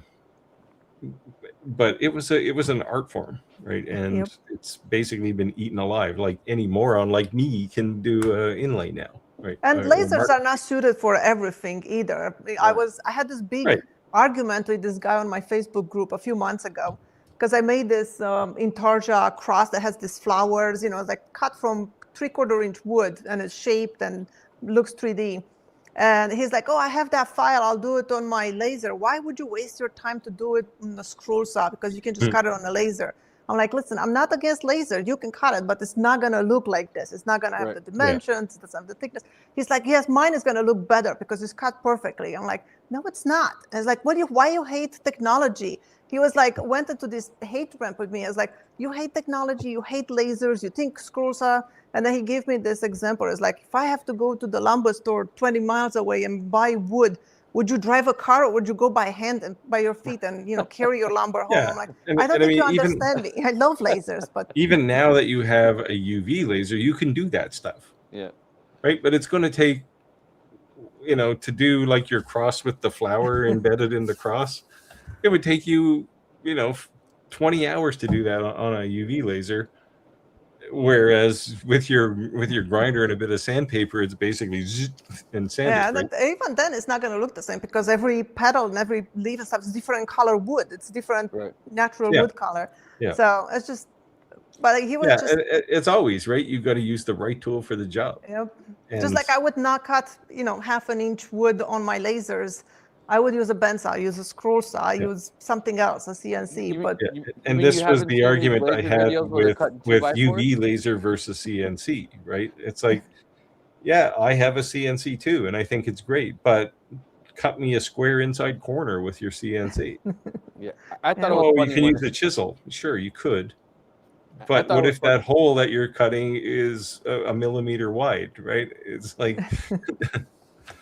No, I thought it was funny when you started seeing all these laser manufacturers cutting 2x4s. Oh, it's stupid. It's so dumb. Like, okay. You know, like, but why? I never cut anything more than 1/4 inch is probably my max. Yeah, I'll go up to 1/2 inch maybe with a laser sometimes, but only if it's some complex curve or something, because I don't like scroll saws. Yeah, if I have to do a 1/2 inch, I'll do it on the scroll saw. So much faster and cleaner cut and no charring. Yeah. I was doing those cedar fence pickets for the jack-o'-lanterns and for Halloween, and I was kind of messing with the settings to char So the edges had that like blackened look. I See, can the laminate char's to do it. pretty fast. Yes, right. But you got to kind of slow it down a little bit, you know. And then the other thing was that if the cedar's not dried out really, really well, you'll get a random spot that just doesn't cut all the way through. So I would just do extra passes, even though I didn't have to, because Yeah, I just want to do an pick it up. extra pass after. Yeah, you want to pick it up, and you're like, you know. So Tim says, Chris, I've been using his E1, since last Thursday. Can't stop playing with it. It opens up so many possibilities with other laser and CNC projects. Whips off coasters and magnets like a beast. Yes, and then he said, and then he told me he was tired of coasters. Yeah, I've done my share of coasters with the E1. Yeah, I have mixed feelings about that comment, because that means that Tim isn't gonna pay me to do any more of his UV printing. So coasters to me are like hit or miss. I get absolutely nothing, and then like a big order. Absolutely nothing, and then a big order. It's not consistent for me. The only way I do coasters is if it's an existing customer. Yeah. Like they want something else, and throw in some coasters too. It's that kind of thing. I get I'm not going to sit down and make coasters. Realtors and moving companies. Yes. Yeah. Again, you'd have to. It would be a job to do that, but yeah. But those are places to target if you're starting a small business. Real estate agents, cutting boards with personal engraving on them of some sort, and maybe the real estate agent's name and phone number on the back. That kind of stuff. Real estate agents like engraving. Jim will slam me here in a second. Engraving glasses. They do this quite often, right? They'll put a wine bottle and some glasses on the island in the kitchen, and they'll have the people's names on them. So you can target real estate agents, and they love this kind of stuff. Yeah, I have a question. If you want to do glasses, you need to do weddings. Okay. Yeah. Well, again, it's a job. I have a question, Skylar. It's work. So I got harassed for a long time. Would I make these stove top? I don't even know what the hell they're even called. Stove covers. Those covers. Yes, and I said no. Just send them to finally, I got Quack asked so many times. I'm like, yeah. Oh, we lost you. Lost your volume. But have you made those? No, and I will never make them. I saw this this lady on Facebook. I saw her. She had one of those. She was very proud of it. And she lives in New York, and she doesn't cook, so she ordered pizza. And then she ate, and whatever leftover pizza she put on that stovetop wooden platform thing. And then her dog jumped to the stove to try to get probably a slice of pizza, and accidentally turned on the stove, and her house almost burned down. Like the thing was in flames. Oh. So the message here is make your stove cover out of stainless steel. Probably. That's why they make them out of stainless steel. That's why it comes with your stove. Yeah, it has to come with a disclosure. We're not responsible if you burn down your house. Yeah. I don't know. I don't like it at all. But again, we had this whole conversation. Yeah. Just because you like something doesn't mean the customer should like it, or vice versa. I can see it if you're really not using your stove and it's not plugged to the gas right. and. Yes. Yeah, if you just want more cupboard space, right? I guess it's for more, if you need a little more countertop space, great. But I would worry you turn on the stove and forget that this it's thing's wood, on there, and it has a finish on it which is flammable. Yes. Yeah. Well, yeah, it's wood basically, right? Yeah. So David said I cleaned the filter on my laser air compressor. Did that ever improve cutting? Yeah, I would absolutely assume so. Yeah. So Dave, what laser cutter do you have? Let us know. Yeah, the air compressor is probably one thing most people don't think about cleaning. Yeah. Chris said we can't see comments from other YouTube channels. We're actually sharing them on the screen, so you should be able to see them. We also read them out loud for people who are not watching, just listening. Roger must have had a power failure or something. He's gone. Yeah, Chris, if you're on my channel, you'll only see my comments. But if you come over here to StreamYard, you'll see everybody's comments. Well, even if any one of our YouTube channels, when we share it on StreamYard, it shares it across every single one of our YouTubes, only on the screen when we share the message. Yeah. but you won't be able to see everyone's comments in the comments because they could be coming from any one of our platforms. Saturn's Labor Engraving said, I started looking at UV printers, but I'm waiting on other machines to compare. Yeah, there'll be a bunch of them coming out this year. 100%. I'm very get eager to interesting. see the X-Tool one. Yeah. It's going to be cool. You know, and Just because it's more of a small business type printer, right? yeah, and they're UV printers are so just outrageous expensive. Printers and lasers. So now that everyone's making them, it's definitely going to lower the price. Yeah.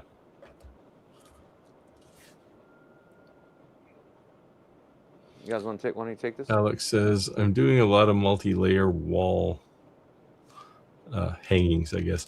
Or do you have suggestions, supplier, for bulk orders of large 2 to 4 millimeter sheets of plywood, and good suggestions for hanging those pieces, as some have delicate edges?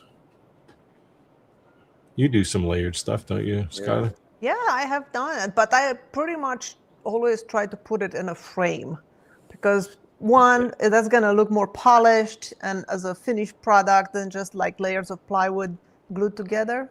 And then once you have that solid frame, then you can actually attach hardware to it to hang it. So Good pointer. but the plywood sheets, I bought them from, I got it on Amazon. I got it on Xtool, had some deals at some point. You can get it from all kinds of places. They have UV printed plywood, so you can get all kinds of prints and colors. Yeah, for this kind of thing, you can just use hardware store plywood too.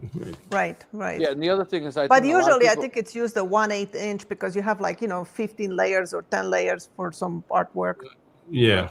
The other thing is I think some people tend to want to buy it online because they don't have a way of, maybe not have a table saw to cut a full sheet down. So, so if you do go to Home Depot and you are nice to one of those guys, they will cut it up for you. And sometimes they have a minimal charge, but if you're nice to those guys, well, sometimes they won't charge you anything at all. And if you don't want to be nice to them, on the way out, buy a rechargeable saw. Yep. And just cut it out in the parking lot. I've seen people doing that a lot. Are you serious? Yeah. That's hilarious. They didn't buy the saw in necessarily Home Depot, but they brought a saw with them to cut things smaller so it fits in their car. Just get a jigsaw, or if you want to be faster, get a track saw. I wouldn't get a circular saw if you have no experience with it, but a track saw, it's safe for anyone. But it's definitely a lot cheaper to buy a 4x8 sheet versus small pieces from anywhere. Well, you can get it delivered too, right?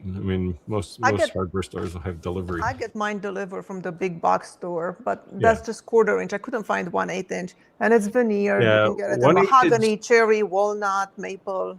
1/8 inch is getting hard to find. And if it does come, it's probably warped and bent and doesn't stay straight flat. Well, yeah, that's the other challenge. They store it in these basically like a wood rack, right? So there's like 3 places where it's touching the wood, and you get these big curls in the middle of it. And then it doesn't cut because it's just all like this on them. Yeah. Someone want to take this? You can do this one, Skylar. Another good thing I have been making some coins with is doing some pet monument grave markers and also some wooden engraved urns with optional stone tops or faces. Yep. People pay a lot of money. Anything personalized. For their pets, So I would say that my niche is memorial stuff. And anything outside of memorial, I've had a ton of people negotiate the price. Could you take this or could you take that? And whenever it comes to anything memorial, I've never once ever had anyone ask me to lower the price. And I never, ever. And they're not, can you get this done tomorrow? They're just like, let me know when it's done. Because they just want it done the way they want it. They'll pay the way they want it. And as long as it's exactly what they want, they don't care how long it takes or how much it costs. They don't care. Yeah, I've been making pets urns for a while now. Yeah, Roger got real choked up by the one you made for his wife. That That was like the hardest job I had to do, I think. I don't know. I was like so the weight of it and Hmm. just didn't want to screw. I mean, he gave me pretty much free choice of doing whatever design, whatever I want, but I think I made like 4 of them until I got to that one. Yeah, he was pretty choked up. But There so you go. Alex said, "Yeah, Dad has been wanting me to do this Santa belt." Yeah, I mean, if you had a fiber laser, you could make the buckle brass, and a UV laser to do the belt. Well, I guess you could use your fiber laser for the belt too, but it would smell bad. You can use your CNC for the belt. I don't think I'd put a belt on a CNC, but No, some people probably do. for the buckle. Oh, for Oh, the yeah, buckle, yes. yeah, Yeah. Yeah. I've seen people do it from brass. Yeah. yeah. Yeah, brass is soft. It cuts like Yeah. wood almost. You can cut brass with a table saw. Right. Well, not mine. Well, yeah, not you got mine the either, fancy- Oh, you got the fancy. You got that same fancy stock Yeah. saw now, right? Yeah, brass is a pretty good conductor, so Yeah, I know there is a way to disengage that so it doesn't trigger it. I just don't know how to do it. So I'm like, it's something I on the front panel you can set. You can push some button to put mode it in Huh. right mode. I never figured it out. So I just bought the contractor saw. I have it there. So it's like every time I have something that has potential to trigger it, I'll just run it through that one. That sucks. But I also have that one set with a dado stack at all okay, times okay. for doing grooves and things for my boxes and stuff. That way I don't have to change blades all the time. Yeah, that makes sense. And finger Yeah. joints, all that. It just would suck that you have to just have another saw to not have it do what it's supposed to do when it's so expensive. That's all I'm saying. That saw is like ridiculous. I still have Well, my there is a DeWalt. way. There's a series of buttons or something you have to push to disengage it. I just haven't really read the manual. Yeah, it's on the right beside the power switch. There's another switch there. You can click it a couple of times to put it into different modes. MacGyver mode. Chris says CNCs are great as long as you use an O-flute upcut for acrylic. Yeah, or an upcut end mill. It doesn't really matter unless you're engraving. I do blanks, then details are done on laser. Yeah, it's when Skylar posted like when she spent all this money on those CNC bits, I was laughing because I remembered when I did that. I was like so excited, and I was like clicking on this and clicking on that and clicking on this, and they all started showing up, and I ordered from 3 different people, and I was like, whoa, okay, I need to stop. I haven't even used this yet, you know. It was the several $100 flattening bit that is like, what? You're gonna buy this? Buy something worth $20. It's just a flattened MDF. It looks so cool though, you know. But yeah, it works well. Oh, no doubt. Yeah. It should. Star of Texas says, I finally received my Eufy Make UV 2 weeks ago. Luckily, I received 2 ink kits because the blue cartridge will not click and stay in place. Huh, that's weird. Well, I had that happen to one of my cartridges. It's just the little plastic tab that kind of dangles in the back of it. It was broken on mine. It was just down in the machine. When I clicked it and it broke. I've never had that problem. Well, No. It's weird. Well, just send it back to them and get an exchange. What is this? Chris said I want to buy 2 secondhand TARDIS for my new Witcher. What's TARDIS? It's a Doctor Who reference. A TARDIS is his police booth, and when you open it, it's bigger on the inside than it is on the outside. Oh, okay. So he wants more floor space without having to build a shed. There you go. There you go. Just put a police booth in the corner. I wish my shop was bigger. Yeah. Well, your shop is bigger than mine, isn't it? How big is that? 1,300 square feet, I think. Yeah. What's it dimensionally? I don't know. It's a garage, right? So it's probably 20 feet deep, and Yeah, I don't know. It's about this big. that's probably that's about the same size as mine. And then it has another room, my finishing room over there in the back. Nice. Just Alan Jones said Amtech has a UV printer as well. Yeah, they're all coming out with them. Yeah, everybody's trying to And pivot now, Amtech's a right? big guy. Because And Amtech's a big guy. They're a big company, so yeah. you know, everyone's getting in. Well, that's the thing, right? It takes somebody like a Eufy make, and this is the Creality M1 story on the filament extruder side too, right? It takes some company to be first, and then all the big companies jump in. Like I fully expect once Creality ships their M1, I fully expect Bamboo to come out with a filament extruder. Spectrum Reality said, I still have a brand new rotary in the box for over a year. Haven't used it. I think I might pick up and dedicate a small machine for rotary eventually. I want a fiber to be able to do metals. So I have every fiber I have. I've got a rotary tool. I've never used it. Never even plugged it in. Yeah, I've never used rotaries either. All the machines came with it. They sent it to me. I left it in the box, and when I sold the machine, I take it. I send it away. I'm like, I don't want to use it. Yeah, I'm the same way. There's people who live and die by like Nikki, right? Like she lives and dies by rotaries, but I just can't. I don't do engravings, so that's not my business. So yeah, well, when I mean, people have come to me and said, "Hey, can you engrave a tumbler for me?" But again, it's because they bought something else, and it's like, okay, let me install a rotary and figure out how to use it again, and it's I just don't do it. So the one thing I do have, I have one of those table ones. I've never even taken it out of the box either. I'd like to set it up for the bottle openers, because you could just go like, you know.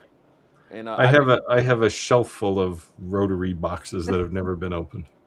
Yeah, so I have I've been making those bottle openers for restaurants, and I'm like, just give them away. Every time someone makes a big order, just put it in their bag. Just give it to them. Don't try to sell these. Just give them away. You know, and so they're cheap. You know, and they order 100 or more. You know. Yeah. So. We're in business. We call that a loss leader. You just eat it. Yeah. Tim said, best laser I have found. Best laser I have found, believe it or not, was for coated tumblers. Is my little X Tool F1. Blue light removes the coating with burning the metal, and the second IR for cleaning up the edge. Never had a bad burn. Yeah. F1's not a bad laser for this. So that one laser, they have that's the first laser I've ever seen that has a vertical tumbler laser. It's literally a laser that's made for tumblers. Yeah. And the cup is upright. Have you seen that? Mm-hmm. It's pretty wild. Yeah. That's well, they came out with that this year in the last 12 months. Yes. They this asked me, vertical laser. What laser would I want? And I says, I think that's unique. Like you said, Steve, somebody sends you a 20-watt laser. Like, what else are you going to say differently about this 20-watt laser that everyone's 20 watt laser? Well, let's see. What's different, right? So, and the problem is most lasers these days are actually good. So, it's, you know, right. Yeah, and that's the thing, right? Difference. Like, right. You know, and I'm sure you get it too. People ask me quite often, and it happened, I think, again today. Someone asked me, you know, what diode laser should I buy? It's like, pick one. They're all the same, right? They're all good. You know, some are cheaper because they're not in a cabinet. Some are more expensive because they have proper support. Just pick whatever suits you, because the laser itself is going to be fine. Yeah, right? The head. Yeah, absolutely. Yeah. And I mean, the other challenge on than others. Yeah. The other challenge on the diode laser front is people say, should I buy a 20 or a 40 watt or a 60 watt? Always go for the 40.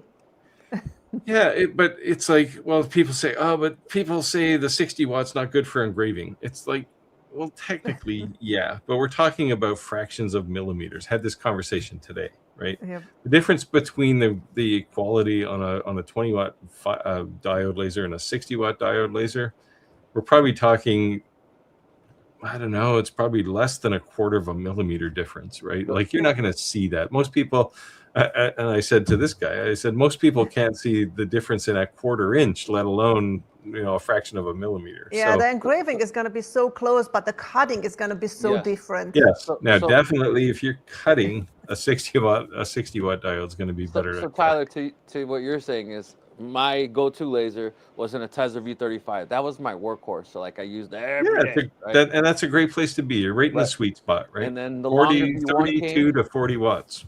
the longer B1 came, 35 to 40 watts. It's only 5 watt difference, but it Yeah. was a drastic difference for cutting because I'm using it for Cutting.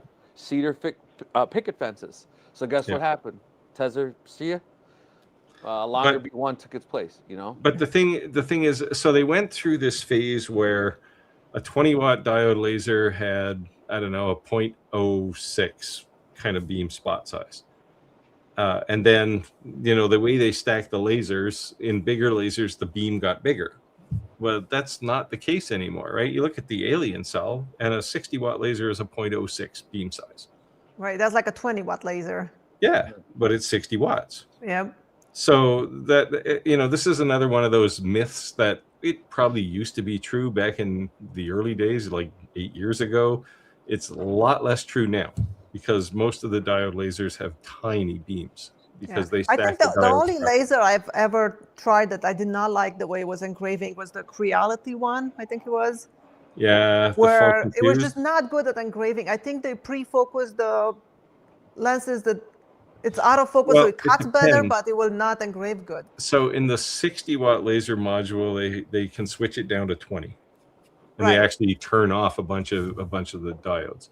So that one isn't bad, but they had one before that, the 40-watt one. Yeah, I've tested the 40 and the 60 and the 20, and I didn't like the 40-watt one.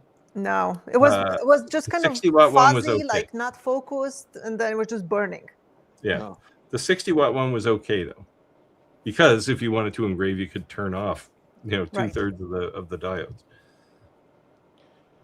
Chris said, "Yep, I have a backup CO2 as my dedicated rotary." Yeah.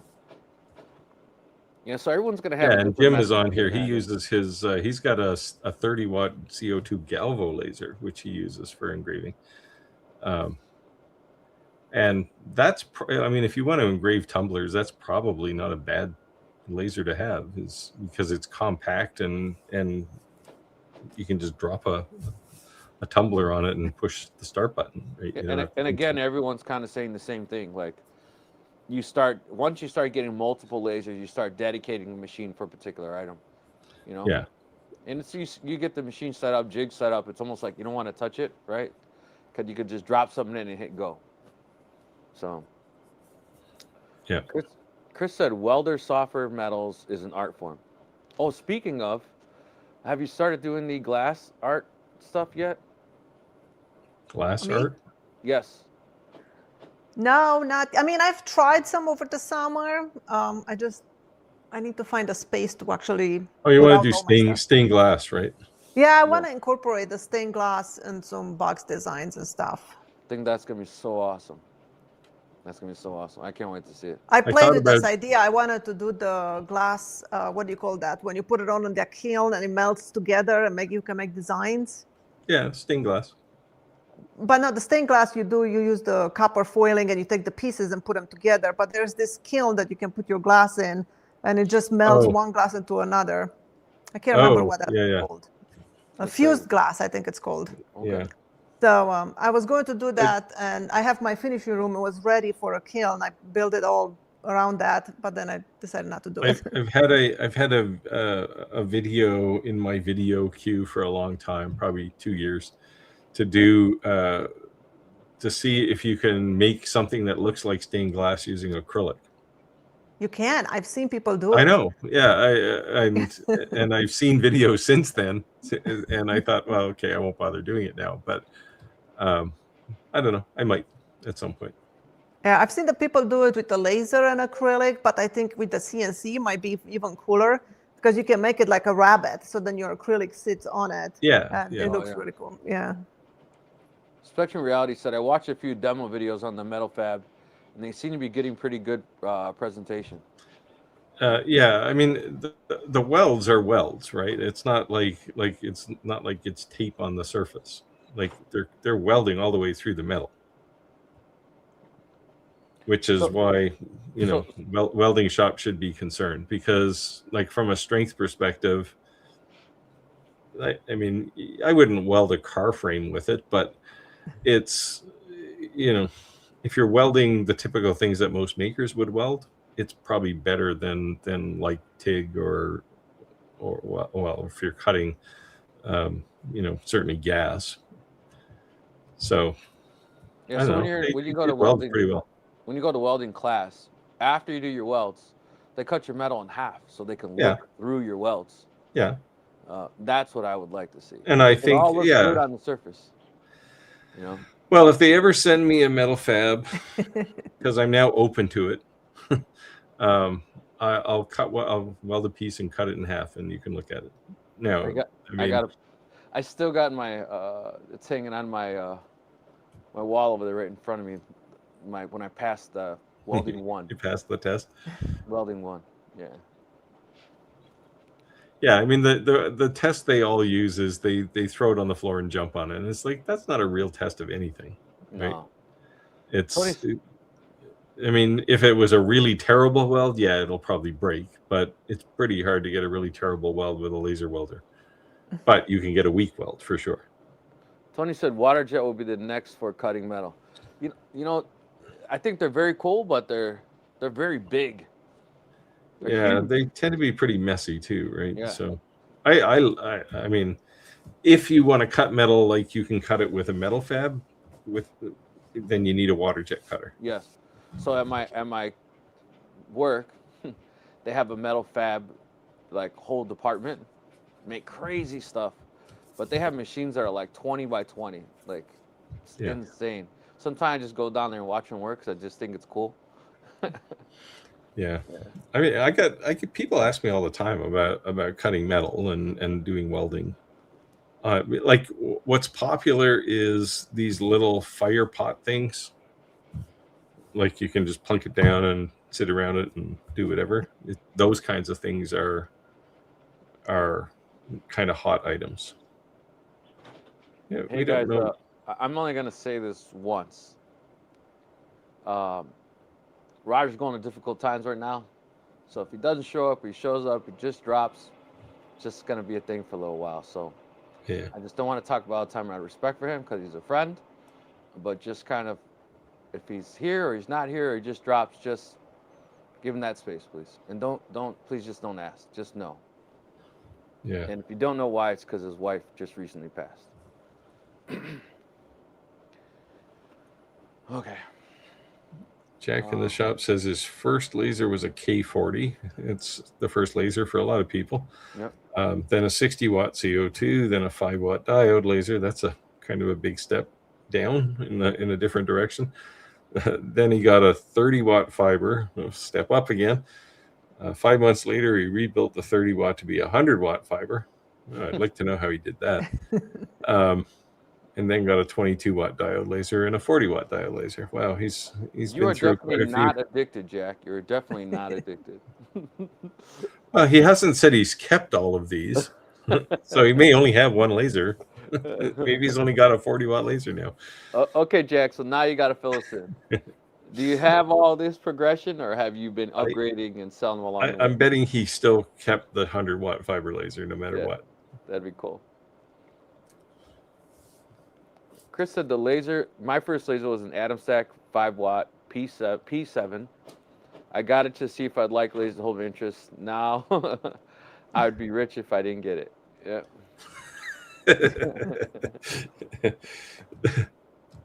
My first laser was. He'd be rich if he didn't buy that $100 laser. My first laser was an Ateza P5, 5 watt laser. Yeah, see that's recent history. Yeah. You got hooked fairly recently. That was probably 3-4 years ago. Yeah. Maybe? Yeah. That's when I started 3 years ago. I remember I did not have 1,000 subscribers, or I just got to 1,000 subscribers when they sent me the first one. Yeah. Maybe 3 years ago, yeah. I had a 60 watt CO2 first, then a 30 watt, and now F2. Nice. I had a crappy one before I moved, and then got rid of it and moved, and then I got the full spectrum Muse 3D, which I actually just gave away to my nephew not that long ago. and after that, a bunch of diode fiber lasers, CO2 lasers. Again, more CO2 lasers. Chris said square corners on a CNC takes 2 different tools. Lasers take 1 tool. Yes. Well, one of the thing is on a CNC, one of those tools requires you to do something manual, right? You have to Like a chisel. a chisel or a file, something to get you into that square corner. And if you have 1,000 of those to do, if you did like a mandala or something, you could have lots of those to do, and it could take you weeks to get them done by hand. When do you guys want to take this? Spectrum says I went for the big work area and got a 20 watt Ray 5. Yeah, that's a decent laser with 800 by 800 millimeter frame. And it's still my only laser so far, but I have plans for more in the near future. Yeah, you're going to get hooked.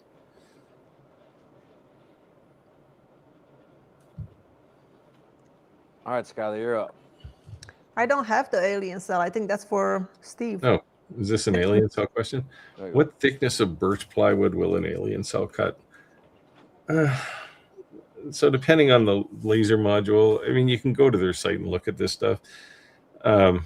You're safely going to cut 1/4 inch plywood. Well, with a 60 watt, you'll cut 1/4 inch. If you have a 40 watt, you'll cut, 1/8 and 1/4. You might get a half actually with a 60 watt. Depends what the plywood, what's gluing the plywood together. The wood itself is easy to cut. It's the glue that's usually the nightmare. If this is something like what the hell is it? Brain fart now. The plywood that has like it's like 1 million layers in it. Baltic birch. Baltic birch. Yes, sorry. Man, I was thinking. I knew it was somewhere over in Europe. Yeah. So if you're cutting Baltic birch, there's a lot of glue to get through. I would say you're probably leaning closer to a 1/4 inch, even with the 60 watt with that. And it's not the wood, it's the glue. Yeah. Chris said, I only do coasters for existing customers unless they offer ridiculous prices. Yeah, that's my business plan too. Well, I got like 5,000 slate coasters. If anyone wants to make me a big deal, hey, I might just have to let them go. I'll buy 500 off of you for a penny a coaster. You pay the shipping. I tell you what, though, I bought them before this whole tariff. I got them that's one reason I won't sell them, because I got them for next to nothing compared to what they are for now in Alibaba. I guess I got them right at the right time before all the drama. Those are the good old days. Yep. Spectrum Reality said, yeah, they're a bit of a pain, but I have made a few cases worth. Just did a few while back. Well, so Dave said I have the 30 watt Rolly. Yeah, that's a decent laser. Rolly. Hang on to it. It's a collector's item now. Skylar, you're up. Skylar, I emailed you out one of your templates, I'm assuming, and I have not heard from you. Yeah, I'm going through this weird thing now where I made a new email address for my business, and I'm trying to switch everything over. So now I have things coming in 4 different emails, and it's just a little bit hard to catch up with it. So after these messages, we'll be right back. It should get to you. And I don't sell templates anymore. That's the thing too. I don't sell any more acrylic templates. Gave my whole side of business away. Yeah, I was surprised when you said that. I honestly was.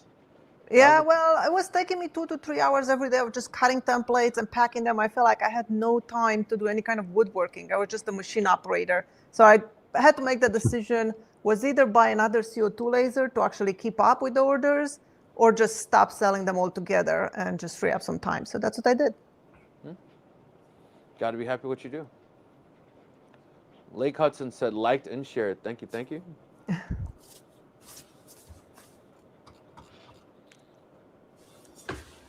It's Happy Hump Day, everybody. almost Friday. Thank you for you guys for joining us this far in the live. This is very cool. Had some good conversations. I like to see the progress of everyone's lasers and know that we're not the only ones with a problem or addiction. But it's also people who say I only have this laser, I only have that laser. It's nice to see when you share that the progress, because when someone sees like this well polished wood shop or all the tools you had, it's kind of cool to kind of share the history, so that they realize, hey man, at some point I started just the same as you did. Right? Yeah. No one's shop first started like that, so it's not intimidating to somebody else. It's like it's motivating, right? And depends on what you're doing. Maybe you only need one laser. Like I could do all my work with just one laser. If I had to actually pay money and buy one laser, I would have only had one. Yeah, I'll point out that I can see like 4 different tools in the background though. You may only have one laser, but you got a bunch of other tools too. Right? Well, yeah. Yeah. Tony said water jet would be my next for cutting metal. I would love one. I wanted that. What is it? A Wazer? And then I saw they had one at my work, and I was like, why do you guys have this? Because they have these huge tables. We have a room. It's called the Think Lab, and it's basically just a bunch of real smart engineers who invent things. And so they have. Sounds like fun. They have humongous 3D printers, like we could go inside of, and every kind of cool thing you could think exists, they have. And so I just got permission. I can go in and out of that room anytime I want now, so it's pretty cool. Just to go and sit in a 3D printer while it's printing? No, I'm going through a pilot program, and it's in that room, and I had to keep getting escorted in there, and I was mad that every time I go to the bathroom or just walk out the room, I had to ring a doorbell and let somebody let me in, so I finally got authorization to be able to go in there. But it's kind of crazy when you're sitting in there and you're thinking like, this is this guy's job, just to sit there and like, I'm gonna invent something, you know? Yeah, that's what I used to with do. a pink cap, you know? I didn't have the cap, but I used to do a lot You're of it. just that smart. They just hire you to come up with shit. Like that's a cool job. Yeah, and you know what those people do? Having done that job, you come in the morning, you go, let's go for a coffee. Spectrum Reality said, still waiting to hear back from Longer about whether they have reinforced the x-axis that the 80 millimeter to 40 watt upgrade. Emailed them the other day. I don't know that they have it's standard Ray 5. But hey, so one thing I would say is that there was just this Chinese holiday, and I just got an email the other last week that they were back, right? Yeah, they were back on the 20th or something of February. So if you emailed them, they're probably backlogged. Yes. So I would just say that's one thing that's different from emailing a stateside company versus overseas company, especially like China, that like shuts down for like a whole month. Like, well, they had Chinese New Year's, right? It's a yearly thing. But what I'm saying is we're so spoiled. Like we're like Amazon spoiled. Like United States never closes, right? When Walmart wasn't 24 hours, it was like an uproar. Like, oh my God, Walmart's not open 24 hours. You know what I mean? Like we're just so. And this is the conversation I've had with a couple of companies in China around support, right? Or just, that whole quality initiative is, it's not that I think they make terrible products or they don't support them. It's that they don't understand the Western culture, because it's not just North America. Europe's a bit like this too, where there is this complete intolerance for, I have a problem and I want to ask a question, and it shouldn't take 2 days for someone to get back to me. I need an answer in the next 10 minutes. And this is one of the things they struggle with, right? And I get it. Like if I was in China working for a laser company, I wouldn't want to have to be up at 2:00 in the morning to answer some question. Like Xtool solved this problem by opening a North American office. Right. And they also have these ranger type people who live around the country, North America, and they're not too far away from you no matter where you are. So now that's a more expensive solution. Bamboo solved this problem just by saying, we have some basic AI type support, but we also have a store where you can buy every part for your 3D printer. And on that part, on the store, you'll see a link to a video that shows you how to replace it. Right? What do they call it? I forget. It's like a Wikipedia, but it's not Wikipedia. It's like their own version of Wikipedia. What do they call it? Oh, they have a knowledge base. Yeah. Yeah, it's called a Wicca something or Wiz something. Yeah. Everything you click on, it's like rather than emailing them, they're like, oh, and you know what it is? Like they built like a catalog ID of FAQs, frequently asked questions. Yep. Which is pretty cool because at some point in time they had been asked that, so they spent the time to build like a library and it has pictures. And that's the other thing. Like I'll be honest, man. And when I put stuff together, I just want to look at the picture. Like, how does this go? You know, if I have to like, if I have to like really read every single piece of direction just to how to put a square box together, something's wrong. You made it too difficult, or I'm too dumb. One of the two. But you know, but both of those, like the bamboo solution, is expensive up front, and then it gets cheaper because they don't have to answer questions, right? They're all in their knowledge base, and if you want to know how to replace the stepper motor, there's a video for that. Yes. So creating that was definitely probably a huge task. But now, they don't have 2,000 emails. Took the other approach, which is let's keep it high touch, right? Like we're going to have people talking to you. But they got it, right? And Bamboo in particular understood this really well. So it's a cultural difference. It's not a quality thing. Like, and this is where, you know, a lot of people have struggles with Creality, right? Roger, for example. It's not that their printers are worse than like a Bamboo printer. It's just that when it's broken, there's no way for you to know how to fix it. Yeah. Whereas you can go on a Bamboo, a couple of clicks. In fact, you can do it right from your printer. Yeah. And it'll take you to the knowledge base right from the screen on your printer, right? So I think Bamboo, if you're watching, you have to send Skylar a printer. No. Yeah, I don't Skylar really needs a printer to print. Skylar does not need a printer. She needs it. At the very least, you need one to print all sorts of multi-board. Yeah, well, the Bamboo can send you a printer. They won't have any filament to send you. It's just a you have to order Creality or Sunloop. Well, so the skinny is Bamboo is spinning up a line to make their own filament, right? And I think they're just letting stock disappear. And I guess there's a reason, a good sound business reason why they want to make their own filament, but that's, I think what's happening is there's not a lot of stock because they don't have a new line fired up yet for a new filament. And I think some of those lines are going now. Like obviously black and white are never out of stock. Well, but black was the only one that was in stock today. So those are probably coming off the new line. Right, but I already ordered 3 boxes of black in Sunloop, which is 16 rolls. So I don't need it now. You know, but I need the blue because their blue is unique. Sunloop's blue is different. Creality's blue. No one. Yeah, well, there's blue. 3 or 4 different colors of blue in Bamboo. They have a dark.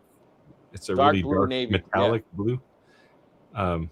It's a matte color. Yeah, it's really nice.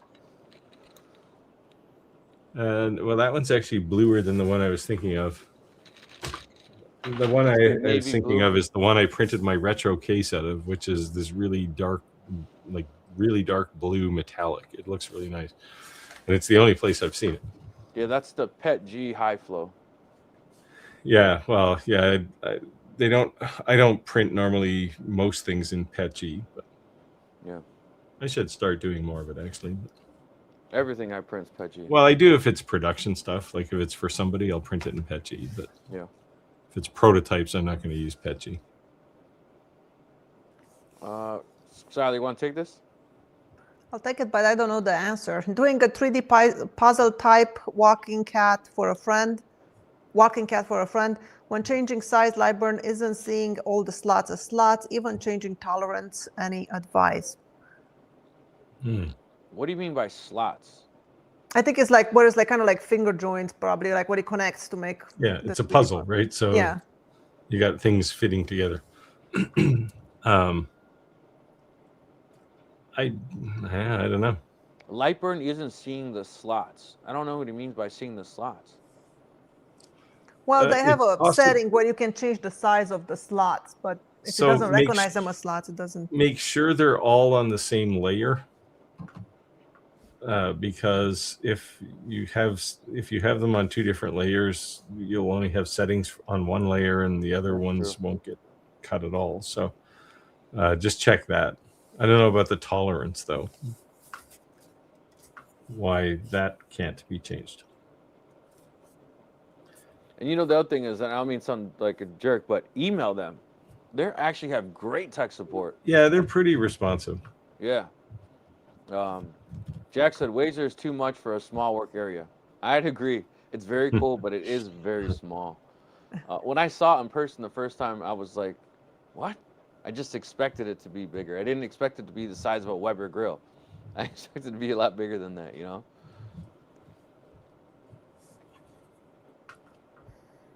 Chris said I use a battery saw and straight edge to cut in the parking lot area. There you go. See, There you go. he must be one of those guys I've seen. Sawdust all over the parking lot. I will confess, I brought a saw with me just in case a couple of times, but I've never actually had to use it.